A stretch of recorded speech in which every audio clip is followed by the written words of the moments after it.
آج کے ہمارے اس سلسلے کا عنوان غوث اعظم بطور عاشق رسول ہے۔ اس میں انشاءاللہ الکریم ہم غوث اعظم رحمۃ اللہ تعالی علیہ کی اللہ کریم کے آخری نبی صلی اللہ تعالی علیہ وآلہ وسلم سے عشق و محبت کے حوالے سے گفتگو کریں گے۔ اور یاد رہے کہ خاتم النبیین صلی اللہ تعالی علیہ وآلہ وسلم کی محبت ایمان کا حصہ ہے، کہ لا ایمان لمن لا محبت لہ، کہ جس کے دل میں خاتم النبیین صلی اللہ تعالی علیہ وآلہ وسلم کی محبت نہیں تو وہ مسلمان نہیں۔ حضرت انس بن مالک رضی اللہ تعالیٰ عنہ فرماتے ہیں کہ خاتم النبیین صلی اللہ تعالی علیہ وآلہ وسلم کا ارشاد ہے، لا یؤمن احدکم حتی اکون احب الیہ من ولدہ ووالدہ والناس اجمعین، یعنی تم میں سے کوئی شخص اس وقت تک مومن نہیں ہو سکتا جب تک میں اس کے لیے اس کی اولاد، اس کے والد اور تمام لوگوں سے بڑھ کر محبوب نہ ہوں۔ حضور غوث پاک رحمۃ اللہ تعالی علیہ کے نبی کریم صلی اللہ تعالی علیہ وآلہ وسلم سے بے پناہ محبت اور عقیدت تھی، اور جب بندہ کسی سے محبت کرتا ہے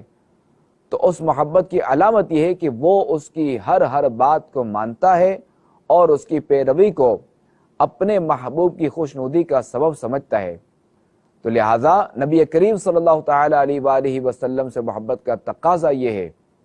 کہ آپ علیہ السلام کی مبارک سنتوں کو اپنایا جائے، ان سنتوں پر عمل کیا جائے، ان پر عمل کرتے ہوئے اپنی زندگی گزاری جائے، اور آپ علیہ السلام کے اقوال افعال کی پیروی کی جائے، اور جن باتوں کا آپ علیہ السلام نے حکم دیا ان کو شوق سے بجا لایا جائے، اور جن باتوں سے منع فرمایا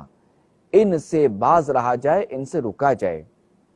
کہ انہی وجوہات کی بنا پر بندے کو اللہ کریم کا قرب ملتا ہے، اور جب بندہ اللہ کریم کا قرب حاصل کر لیتا ہے تو وہ اسے اپنا محبوب بنا لیتا ہے۔ جی ہاں، حضور غوث پاک رحمۃ اللہ تعالی علیہ میں عشق رسول بہت تھا، محبت رسول بہت تھی، اور آپ رحمۃ اللہ تعالی علیہ فنافر رسول تھے۔ آئیے حضور غوث اعظم رحمۃ اللہ تعالی علیہ کے محبت رسول کے حوالے سے واقعات سنتے ہیں۔ مدنی چینل کے ناظرین، پیران پیر پیر دستگیر شیخ عبد القادر جیلانی رحمۃ اللہ تعالی علیہ کا عشق رسول آپ رحمۃ اللہ تعالی علیہ کی زندگی کا مرکزی حصہ تھا، جز تھا، حصہ تھا، کہ ان کے دل میں نبی اکرم صلی اللہ تعالی علیہ وآلہ وسلم کی محبت اور عقیدت بہت زیادہ تھی، اور یہی وجہ تھی کہ انہوں نے اپنی روحانی ترقی اور تعلیمات میں اس محبت کو بہت زیادہ اہمیت دی۔ چنانچہ حضرت بزاز رحمۃ اللہ تعالی علیہ فرماتے ہیں کہ میں نے حضرت شیخ عبد القادر جیلانی رحمۃ اللہ تعالی علیہ سے سنا کہ آپ رحمۃ اللہ تعالی علیہ کرسی پر بیٹھے فرما رہے تھے کہ میں نے خاتم النبیین صلی اللہ تعالی علیہ وآلہ وسلم کی زیارت کی، تو آپ علیہ السلام نے مجھے فرمایا، بیٹا تم بیان کیوں نہیں کرتے؟ میں نے عرض کیا، میرے نانا جان، میں ایک عجمی مرد ہوں، جبکہ بغداد میں فصاحہ یعنی اچھی گفتگو کے ماہرین ہیں، تو میں ان کے سامنے بیان کیسے کروں؟ تو آپ علیہ السلام نے مجھے فرمایا، بیٹا اپنا منہ کھولو۔ میں نے اپنا منہ کھولا تو آپ علیہ السلام نے میرے منہ میں 7 دفعہ اپنا لعاب مبارک ڈالا اور مجھ سے فرمایا کہ لوگوں کے سامنے بیان کیا کرو اور انہیں اپنے رب کی طرف عمدہ حکمت اور اچھی نصیحت کے ساتھ بلاؤ۔ غوث پاک رحمۃ اللہ تعالی علیہ فرماتے ہیں کہ پھر میں نے نماز ظہر ادا کی اور بیٹھ گیا، میرے پاس بہت سے لوگ آئے اور مجھ پر چلائے۔ اس کے بعد میں نے حضرت علی رضی اللہ تعالیٰ عنہ کی زیارت کی کہ میرے سامنے مجلس میں کھڑے ہیں اور فرماتے ہیں کہ بیٹے تم بیان کیوں نہیں کرتے؟ میں نے عرض کی، اے میرے والد، لوگ مجھ پر چلاتے ہیں۔ تو پھر آپ نے فرمایا، اے میرے فرزند اپنا منہ کھولو۔ میں نے اپنا منہ کھولا تو حضرت علی رضی اللہ تعالیٰ عنہ نے میرے منہ میں 6 دفعہ لعاب ڈالا۔ میں نے عرض کی کہ آپ نے 7 دفعہ کیوں نہیں ڈالا؟ تو انہوں نے فرمایا کہ رسول کریم صلی اللہ تعالی علیہ وآلہ وسلم کے ادب کی وجہ سے۔ پھر وہ میری آنکھوں سے اوجھل ہو گئے۔ اس واقعے کے بعد آپ رحمت اللہ تعالی علیہ نے واضح و نصیحت کا سلسلہ شروع فرما دیا۔ پہلا بیان 521 ہجری میں کیا اور اس کے بعد سے 561 ہجری یعنی 40 سال تک یہ سلسلہ جاری رہا۔ دور دور سے آ کر لوگ آپ رحمت اللہ تعالی علیہ کے درس میں شریک ہوتے، آپ لوگوں کو قرآن کریم اور نبی کریم صلی اللہ تعالی علیہ وآلہ وسلم کی سیرت، اخلاقیات اور تعلیمات کا درس دیتے رہے۔ آپ رحمت اللہ تعالی علیہ خود بھی نبی کریم صلی اللہ تعالی علیہ وآلہ وسلم سے کامل درجے کی محبت رکھتے تھے اور اپنے مریدوں کو بھی نبی کریم صلی اللہ تعالی علیہ وآلہ وسلم کی سنتوں پر عمل کرنے اور آپ کی محبت کو اپنے دلوں میں بسانے کی تاکید کرتے تھے۔ مدنی چینل کے ناظرین، شیخ ابو الحسن علی بن قاسم رحمت اللہ تعالی علیہ فرماتے ہیں کہ میں حضور سیدی شیخ عبد القادر جیلانی رحمت اللہ تعالی علیہ کی خدمت میں حاضر ہوا تو میں نے دیکھا کہ ایک نوجوان آپ رحمت اللہ تعالی علیہ کی خدمت میں کھڑے ہو کر صحابی رسول حضرت کعب بن زہیر رضی اللہ تعالیٰ عنہ کا حضور علیہ السلام کی شان میں لکھا ہوا مشہور قصیدہ پڑھ رہا ہے۔ پھر میں نے دوسرے دن دیکھا تو وہ پھر وہی قصیدہ پڑھ رہا ہے۔ اس پر میں سوچنے لگا کہ اس کا تکرار کیوں ہے، تو میں نے سیدی غوث اعظم رحمت اللہ تعالی علیہ کی خدمت میں عرض کی کہ اس کی کیا وجہ ہے کہ آپ نے کل بھی یہی قصیدہ سنا تھا اور آج پھر وہی سن رہے ہیں۔ تو شیخ عبد القادر جیلانی رحمت اللہ تعالی علیہ نے جواب دیا کہ میں نے خواب میں نبی کریم صلی اللہ تعالی علیہ وآلہ وسلم کی زیارت کی تو میں نے عرض کی یا رسول اللہ صلی اللہ تعالی علیہ وآلہ وسلم، کیا واقعی اس میں آپ علیہ السلام کی تعریف ہے؟ تو آپ نے فرمایا ہاں، اس میں میری ہی مدح ہے، اور یہ بھی یاد رکھو کہ جو اس قصیدے کو 3 بار پڑھے گا اللہ کریم اس کی مغفرت فرما دے گا۔ تو اس لیے اب میں بھی چاہتا ہوں کہ رسول کریم صلی اللہ تعالی علیہ وآلہ وسلم کی اس نعت کو روزانہ سنا کروں۔ پیارے اسلامی بھائیوں اور مدنی چینل کے ناظرین، اس بات سے اندازہ لگا سکتے ہیں کہ حضور غوث اعظم رحمت اللہ تعالی علیہ کو خاتم النبیین صلی اللہ تعالی علیہ وآلہ وسلم کی ذات سے کیسی محبت تھی کہ روزانہ نعتیہ قصیدہ سنا کرتے تھے۔ اور غوث پاک رحمت اللہ تعالی علیہ فارسی اور عربی میں کلام فرمایا کرتے تھے، اور آپ رحمت اللہ تعالی علیہ نے فارسی زبان میں خاتم النبیین صلی اللہ تعالی علیہ وآلہ وسلم کی شان میں ایک ربائی لکھی ہے، جس میں آپ رحمت اللہ تعالی علیہ نے بارگاہ رسالت میں یوں نذرانہ عقیدت پیش کیا: زجان و جہان و ہر چا در عالم ہست، مقصود توئی و بر محمد صلوات،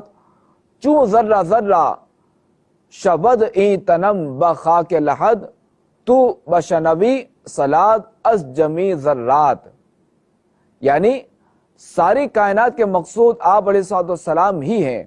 یا رسول اللہ صلی اللہ تعالی علیہ وآلہ وسلم، آپ پر درود و سلام ہو۔ قبر میں اگر میرے جسم کا ذرہ ذرہ ہو جائے تب بھی آپ میرے جسم کے تمام ذروں سے درود و سلام کی آواز سنیں گے۔ اور غوث اعظم علیہ رحمت اللہ الاکرم کی سیرت پر چلتے ہوئے آپ ہی کے مرید مداح الحبیب مولانا جمیل رحمت اللہ تعالی علیہ نے اپنے نعتیہ کلام میں کیا ایک شعر لکھا ہے صلوات و سلام میں؟ لکھتے ہیں کہ میں وہ سنی ہوں جمیل قادری، مرنے کے بعد میرا لاشا بھی کہے گا الصلاۃ والسلام۔ مدنی چینل کے ناظرین، حضرت شیخ شہاب الدین سہروردی رحمت اللہ تعالی علیہ نے اپنی کتاب بنام عوارف المعارف میں نقل کیا ہے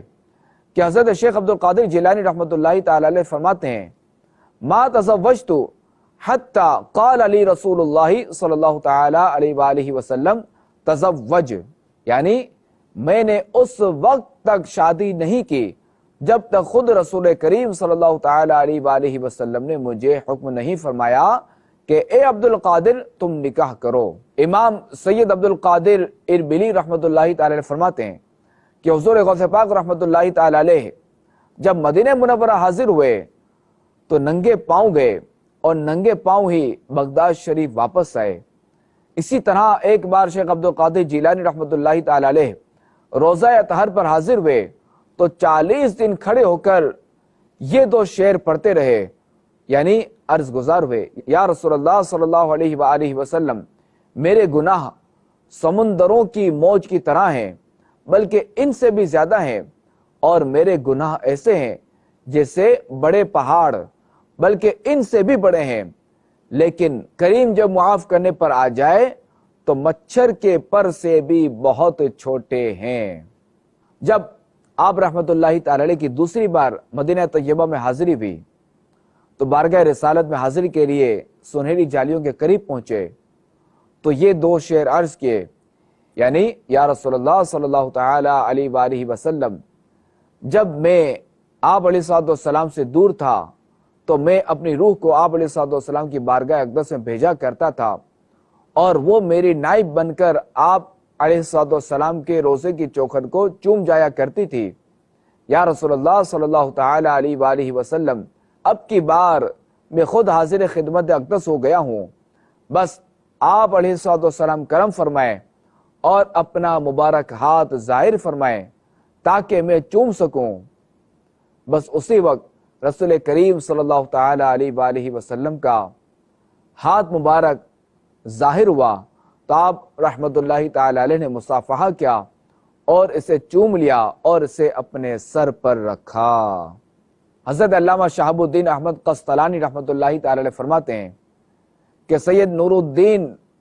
رحمت اللہ تعالی علیہ، جو کہ سید عفیف الدین رحمت اللہ تعالی علیہ کے والد ماجد ہیں، فرماتے ہیں کہ شیخ عبد القادر جیلانی رحمت اللہ تعالی علیہ جب رسول اللہ صلی اللہ علیہ وآلہ وسلم کی بارگاہ میں سلام کرنے لگے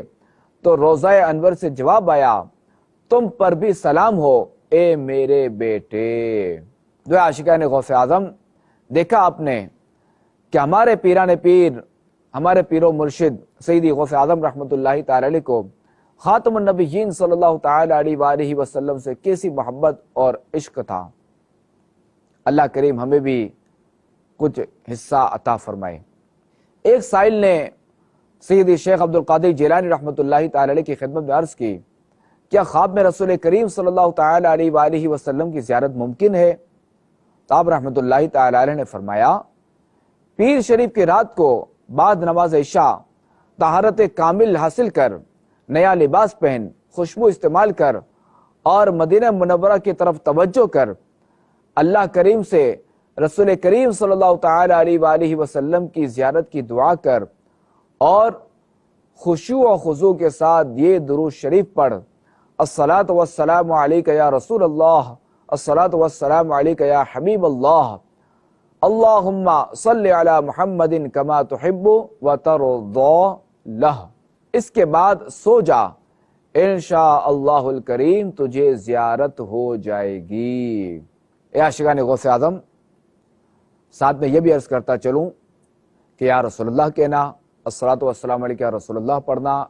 یا حبیب اللہ کہنا، یہ آج کل کے دور کا ماحول نہیں، یہ آج کل شروع نہیں ہوا، بلکہ یہ تو زمانے سے چلا ہوا آ رہا ہے۔ جیسا کہ آپ نے سنا اس میں کہ چند اشعار آپ نے سنے کہ جس میں غوث اعظم رحمت اللہ تعالی علیہ جو ہے وہ سرکار صلی اللہ علیہ وسلم کو جو ہے وہ پکار رہے ہیں۔ اللہ کریم سے دعا ہے کہ اللہ تبارک و تعالی ہمیں